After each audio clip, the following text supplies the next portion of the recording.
रहबर मुअज़्ज़म की तरफ से आया गया मैसेज सलाम फरमंदे दुनिया के कोने कोने मुख्तलिफ़ ज़बानों में पढ़ा गया और लोगों ने अपनी अक़ीदत बच्चों ने अपनी अक़ीदत का इजहार किया।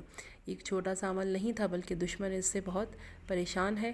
और स्काई न्यूज़ अल अरबिया का एक न्यूज़ क्लिप मैं अभी शेयर करती हूँ तर्जुमे के साथ कि जिसमें वो इस बात पर ज़ोर दे रहे हैं कि जो बच्चे आज सलाम या महदी की तरबियत हासिल कर रहे हैं ये आने वाले दिनों में यही बच्चे जो हैं वो दहशतगर्द बनेंगे, जबकि वो नहीं जानते कि ये दहशतगर्द नहीं बल्कि इमाम के सिपाही बनने की तैयारी कर रहे हैं ये बच्चे।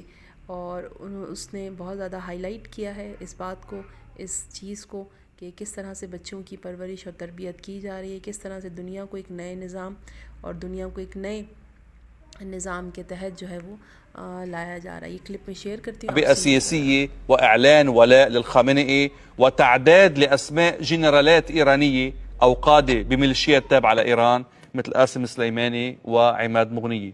هول ناس وردت أسماء حرفيا بالنشيد اللي عم نحكي عنه. يعني الموضوع يتجاوز مسألة إنه التنوع والتعدد الثقافي ولبنان ومتنوع. لا حبيبي، هيدا النشيد ترجم إلى كل لغات الدول اللي فيها مكونات شيعية. يخطي الظالمين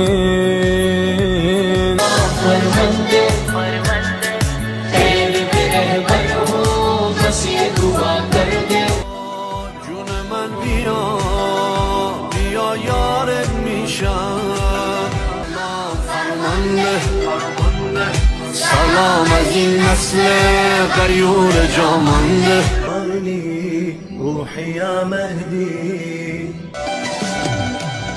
عهدی بندم روزی لازمت بشم عهدی بندم حاج قاسمت بشم. بالخليج العربي، بالمغرب، بالمشرق، بالهند، باكستان، تركيا، وين ما بدك، بأفريقيا، وين ما كان.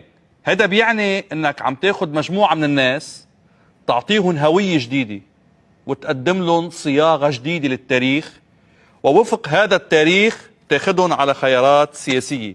أطفال اليوم جزء منهم هم ميليشيات الغد. أطفال اليوم جزء منهم ميليشيات الغد اللي عم يتربوا اليوم على نشيد سلام يا مهدي. المهدي شيء وخامنئي شيء آخر.